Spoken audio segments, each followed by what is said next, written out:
Etong si Congressman Adyong. Eto kasi magandang lalaki at magandang Amerikana, pero hanggang doon na lamang. Ito Eto natatawa ko rito sa hypocrisy ng taong ito, no? Ito mo naman ang sinasabi niya. Sabi niya, hindi daw dapat ninonormalize ang mga jokes na katulad na Duterte.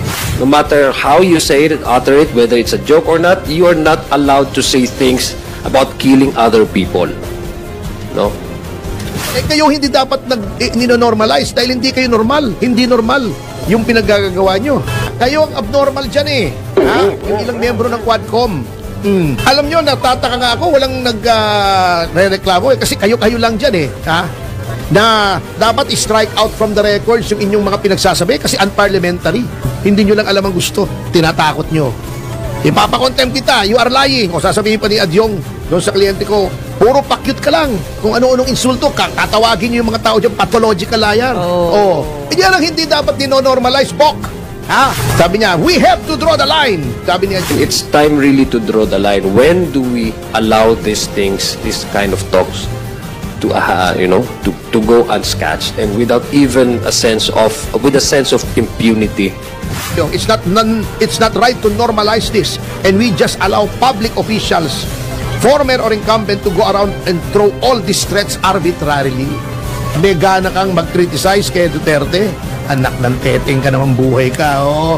Ha?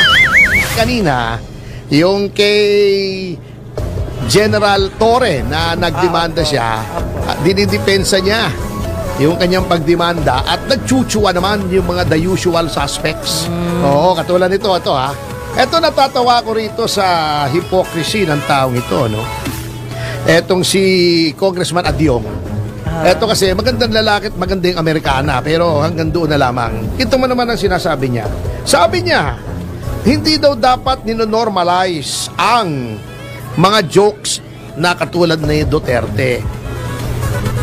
Sabi niya, we have to draw the line. Sabi ni Adyong, it's not right to normalize this, and we just allow public officials, former or incumbent, to go around and throw all these threats arbitrarily.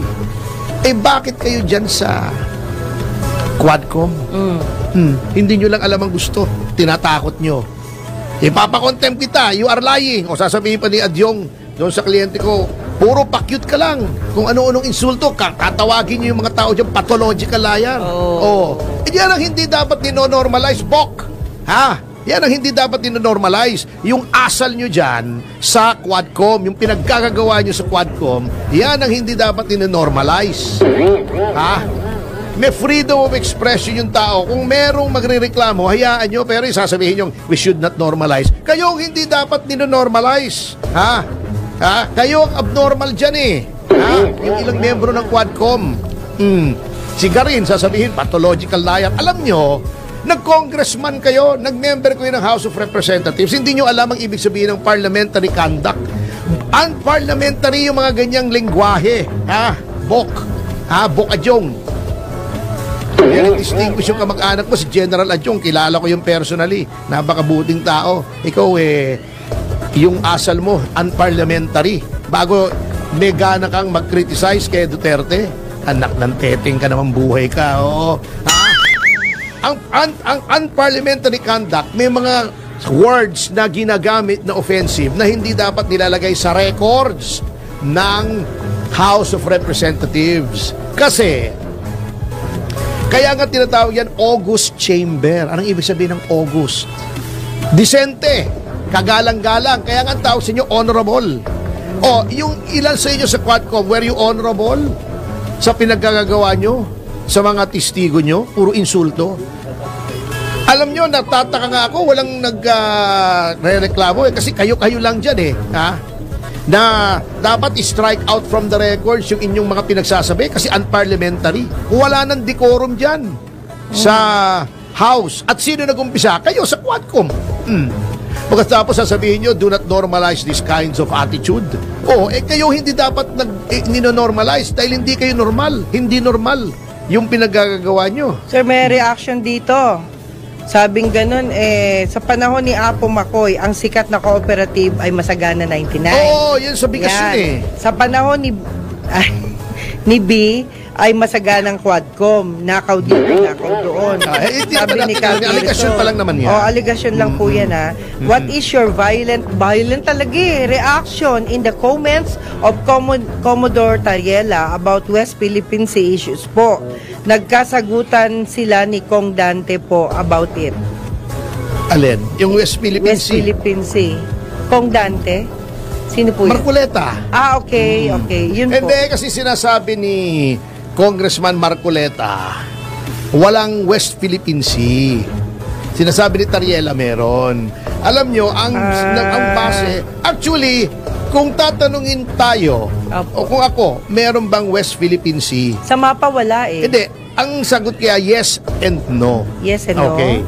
Kasi meron tayong isang executive order yata, kung ako'y hindi nagkakamali, noong panahon ni Pangulong Aquino na pinapangalanan yung lugar, may isang portion ng South China Sea na pinapangalanan niya na West Philippine Sea. Opo. Okay. Yun po ay municipal law. Ibig sabihin, hindi munisipyo ha, baka may mag-comment na naman dyan na hindi marunong sa mga terminology ng legal. Ay, anong municipal? National yan, presidente. Hindi po. Ang ibig sabihin ng municipal law, as opposed to international law.